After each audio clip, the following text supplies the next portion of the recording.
വീണ്ടും വരുന്നവനായ കർത്താവായ യേശുക്രിസ്തുവിൻ്റെ നാമത്തിൽ നിങ്ങൾക്ക് ഏവർക്കും സ്നേഹവന്ദനങ്ങളെ അർപ്പിക്കുകയാണ്. എന്താണ് യഥാർത്ഥത്തിൽ ആരാധന എന്നുള്ള ഒരു വിഷയത്തെക്കുറിച്ച് സംസാരിക്കണമെന്നാണ് എൻ്റെ ഹൃദയത്തിൽ ആഗ്രഹമുള്ളത്. പലപ്പോഴും ആരാധന എന്ന് പറയുമ്പോൾ പല സഭകളിൽ പോലും പല രീതികളിലാണ് ആരാധിക്കുന്നത്. പെന്തക്കോസ്ത് സഭകളിൽ കൈകളെ അടിച്ച് ആത്മാവിൽ അന്യഭാഷ പറഞ്ഞുകൊണ്ട് ആരാധിക്കുമ്പോൾ, ന്യൂ ജനറേഷൻ സഭകളിലൊക്കെ അന്യഭാഷ പറയാതെ പാട്ടുകൾ പാടി നൃത്തം ചെയ്ത് അവർ പല പാട്ടുകൾ പാടി ആരാധിക്കുന്ന ഒരു രീതിയാണ്. എന്നാൽ മറ്റുള്ളവരെ സംബന്ധിച്ചിടത്തോളം ആരാധനയുടെ ഒരു പുസ്തകക്രമമുണ്ട്, അത് വായിക്കുന്നതാണ് അവർക്ക് ആരാധന. അങ്ങനെ ആരാധനയുടെ വിവിധ വശങ്ങളാണ് ശരിക്കും നാം കണ്ടുകൊണ്ടിരിക്കുന്നത്. എന്നാൽ യഥാർത്ഥത്തിൽ എന്താണ് ആരാധന? ആ ഒരു വിഷയത്തെക്കുറിച്ച് ചില കാര്യങ്ങൾ പറഞ്ഞിട്ട് നിർത്തുവാനായിട്ട് ഞാൻ ആഗ്രഹിക്കുന്നത്. ആരാധനയെക്കുറിച്ച് പറയുമ്പോൾ എനിക്ക് ഏറ്റവും നല്ല ആരാധകനായിട്ട് ഞാൻ കണ്ടുകൊണ്ടിരുന്നത് സത്യത്തിൽ ദാവീദിനെയാണ്. ദാവീദൊരു മഹാരാജാവായിരുന്നിട്ടും ദൈവം ശക്തമായി എടുത്ത് ഉപയോഗിച്ച് അത്ഭുതങ്ങൾ ചെയ്യുവാൻ ഒരു വളരെ ധീരനായ ഒരു മനുഷ്യനായിട്ട് ഒരു ഒറ്റയ്ക്ക് വേണമെങ്കിലും ഗോലിയാത്തിനെ പോരാടുവാനും സിംഹത്തെയും കരടിയും ഒക്കെ കൊല്ലുകയൊക്കെ ചെയ്യുന്ന ഒരു അസാധാരണനായ ഒരു മനുഷ്യനായിരുന്നു ദാവീദ്. ആ ദാവീദ് പക്ഷേ ദൈവസന്നിധിയിൽ വരുമ്പോൾ ആ മനുഷ്യൻ തന്നെ താഴ്ത്തി ദൈവസന്നിധിയിൽ നൃത്തം ചെയ്യുന്ന ഒരു മനുഷ്യനായിരുന്നു. അതൊക്കെ നമുക്കറിയാം. ഏറ്റവും വലിയ ആരാധനയായിട്ട് ഞാൻ കണ്ടിരുന്നത് സത്യത്തിൽ ദാവീദിനെയായിരുന്നു. അതുകൊണ്ട് തന്നെ അദ്ദേഹം എഴുതിയ 150-ാം സങ്കീർത്തനം എനിക്ക് വളരെ സന്തോഷമാണ്. യഥാർത്ഥത്തിൽ എങ്ങനെയാണ് ദൈവത്തെ ആരാധിക്കേണ്ടതെന്ന് അവിടെ കൃത്യമായിട്ട് എഴുതിയിട്ടുണ്ട്. യഹോവയെ സ്തുതിപ്പിൻ, ദൈവത്തെ അവൻ്റെ വിശുദ്ധ മന്ദിരത്തിൽ സ്തുതിപ്പിൻ, അവൻ്റെ ബലമുള്ള ആകാശ വിധാനത്തിൽ അവനെ സ്തുതിപ്പിൻ, അവൻ്റെ വീര്യപ്രവൃത്തികൾ നിമിത്തം അവനെ സ്തുതിപ്പിൻ, അവൻ്റെ മഹിമാധിക്യത്തിന് തക്കവണ്ണം അവനെ സ്തുതിപ്പിൻ, കാഹളനാദത്തോടെ അവനെ സ്തുതിപ്പിൻ, വീണയോടും കിന്നരനാദത്തോടും കൂടെ അവനെ സ്തുതിപ്പിൻ, തപ്പിനോടും നൃത്തത്തോടും കൂടെ അവനെ സ്തുതിപ്പിൻ, തന്ത്രിനാദത്തോടും കുഴലിനോടും കൂടെ അവനെ സ്തുതിപ്പിൻ, ഉച്ചനാദമുള്ള കൈത്താളങ്ങളോടെ അവനെ സ്തുതിപ്പിൻ, അത്യുച്ചനാദമുള്ള കൈത്താളങ്ങളോടെ അവനെ സ്തുതിപ്പിൻ, ജീവനുള്ളതൊക്കെയും യഹോവയെ സ്തുതിക്കട്ടെ, യഹോവയെ സ്തുതിപ്പിൻ. അപ്പോൾ എങ്ങനെ ദൈവത്തെ സ്തുതിക്കണം അല്ലെങ്കിൽ ആരാധിക്കണം എന്നുള്ളതിൻ്റെ ഏറ്റവും പരമോന്നതമായ ഒരു രീതി കാണിച്ചു തന്നത് ദാവീദാണ് ഈ സങ്കീർത്തനം എഴുതിയത്. ഞാൻ അതനുസരിച്ചാണ് ആഗ്രഹിക്കുകയും മുന്നോട്ട് ആരാധിക്കുകയും ചെയ്തിരുന്നത്. എന്നാൽ പെട്ടെന്ന് ഇന്നെനിക്ക് ദൈവവചനത്തെക്കുറിച്ചൊരു വെളിപ്പാട് ലഭിച്ചു. ഏറ്റവും വലിയ ആരാധന ദാവീദിൻ്റെയാണോ? ഞാൻ ഇന്ന് ദൈവവചനത്തിൽ നിന്ന് എനിക്ക് മനസ്സിലായി, അല്ല, അതിനെക്കാട്ടിലും വലിയൊരു ആരാധന ഞാൻ ദൈവവചനത്തിൽ കാണുവാനായിട്ടിടയായി. പലപ്പോഴും ഡാൻസും പാട്ടും എല്ലാം വളരെ നല്ലതാണ്, നമുക്ക് ആവശ്യമാണ്. ഞങ്ങളുടെ പെന്തക്കോസ്തുകാർ പോലും കരങ്ങളടിക്കുമെന്നല്ലാതെ അവർക്ക് കാലുകളനൊക്കെയുള്ള പരിപാടിയൊന്നുമില്ല. അവർക്ക് നൃത്തം ചെയ്യുന്നത് അതെന്തോ വലിയ പാവമാണെന്നുള്ള രീതിയിലാണ്. എന്നാൽ ദാവീദിനെ പോലെ നൃത്തം ചെയ്യാൻ ഞങ്ങൾക്ക് കഴിയാറില്ല. എന്നാൽ ന്യൂ ജനറേഷൻ ചർച്ചുകൾ നൃത്തം ചെയ്ത് ദൈവത്തെ ആരാധിക്കുന്ന സഭകളാണ്. എന്നാൽ ഇതൊക്കെ ആരാധനയുടെ വിവിധ ഭാഗങ്ങളാണ്, ഇതൊക്കെ ആരാധനയ്ക്ക് ആവശ്യമാണ്. പക്ഷേ ആരാധന യഥാർത്ഥത്തിൽ എന്താണെന്നുള്ളത് ദൈവവചനത്തിൽ എഴുതിയിട്ടുണ്ട്. ഞാനൊരു വാക്യം വായിക്കുവാനായിട്ട് ഞാൻ ആഗ്രഹിക്കുകയാണ്. ലൂക്കോസ് അതിൻ്റെ 7-ാം അധ്യായം അതിൻ്റെ 36 വാക്യങ്ങൾ ഞാൻ വായിക്കുവാൻ ആഗ്രഹിക്കുകയാണ്. പരീശന്മാരിൽ ഒരുത്തൻ തന്നോടുകൂടി ഭക്ഷണം കഴിപ്പാൻ അവനെ ക്ഷണിച്ചു. അവൻ പരീശൻ്റെ വീട്ടിൽ ചെന്ന് ഭക്ഷണത്തിനിരുന്നു. ആ പട്ടണത്തിൽ പാപിയായ ഒരു സ്ത്രീ അവൻ പരീശൻ്റെ വീട്ടിൽ ഭക്ഷണത്തിനിരിക്കുന്നത് അറിഞ്ഞ് ഒരു വെൺകൽ ഭരണി പരിമളതൈലം കൊണ്ടുവന്നു.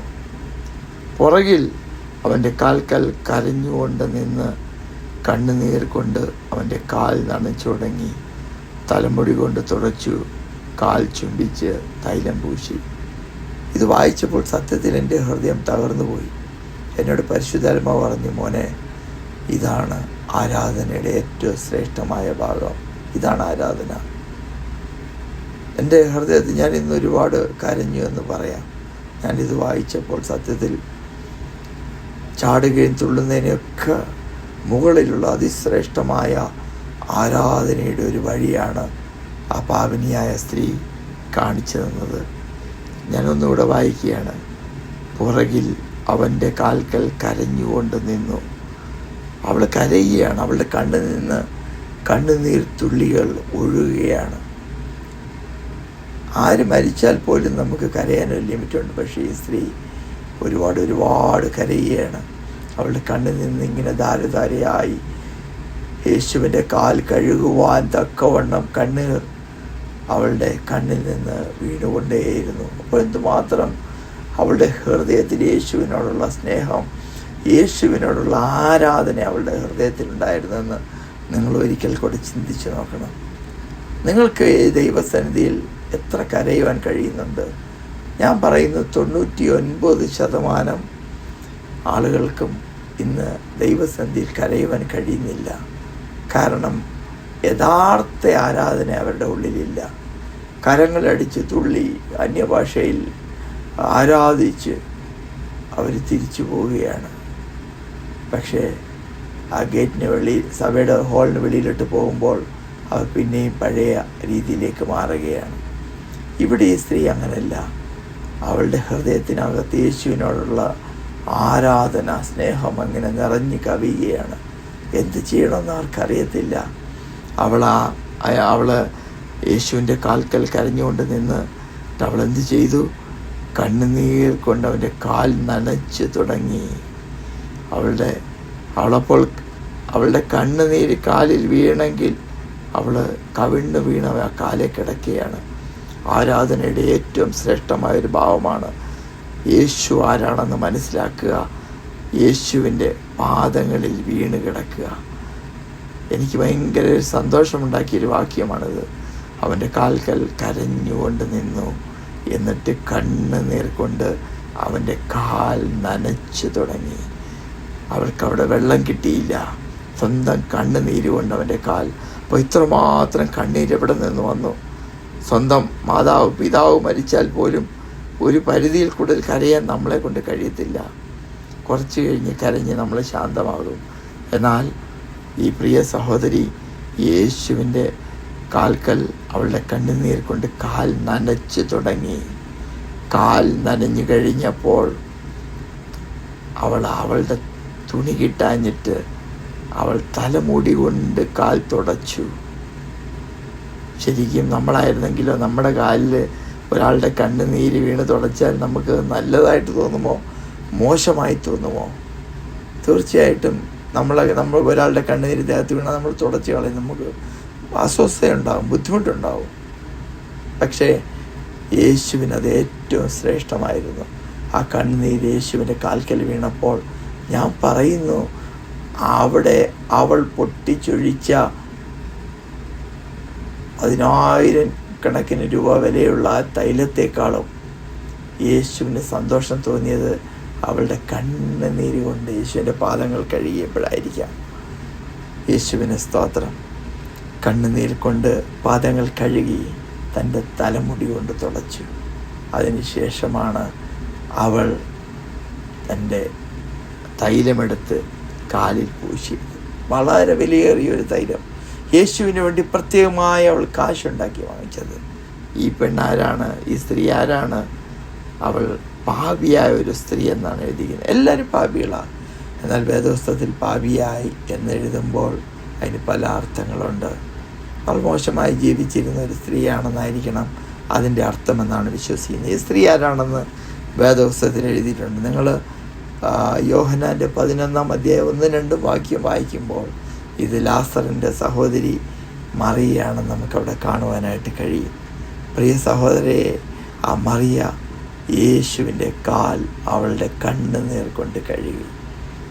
ഇന്ന് നിങ്ങളോട് ഞാൻ സംസാരിക്കുമ്പോൾ പ്രിയപ്പെട്ടവരെ, ഇതാണ് ആരാധനയുടെ ഏറ്റവും ശ്രേഷ്ഠമായ ഭാഗം. റോമർക്കെഴുതിയ ലേഖനം 12-ാം അധ്യായത്തിൽ ഇങ്ങനെയാണ് എഴുതിയിരിക്കുന്നത്: സഹോദരന്മാരെ, ഞാൻ ദൈവത്തിൻ്റെ മനസ്സലിവ് ഓർപ്പിച്ച് നിങ്ങളെ പ്രബോധിപ്പിക്കുന്നത്, നിങ്ങൾ ബുദ്ധിയുള്ള ആരാധനയായി നിങ്ങളുടെ ശരീരങ്ങളെ ജീവനും വിശുദ്ധിയും ദൈവത്തിന് പ്രസാദമുള്ള യാഗമായി സമർപ്പിപ്പീൻ. ഇതാണ് ആരാധന. നമ്മുടെ ജീവിതങ്ങളെ കർത്താവിന് യാഗമായി സമർപ്പിക്കുന്നതാണ്. ആ സഹോദരി യേശുവിന് വേണ്ടി അവിടെ ഇരുന്ന് ഒരുപാട് പേരുണ്ട്. എന്നാൽ അവരാരും യേശുവിനെ അവൾ കെയർ ചെയ്ത പോലെ ആരും ചെയ്തില്ല. അവൾ ആരെയും കാണിക്കാൻ ചെയ്തതല്ല, അവൾ യേശുവിനെ സ്നേഹിച്ചത് കൊണ്ട് ചെയ്തതാണ് എന്ന് നമുക്ക് അറിയുവാനായിട്ട് കഴിയും.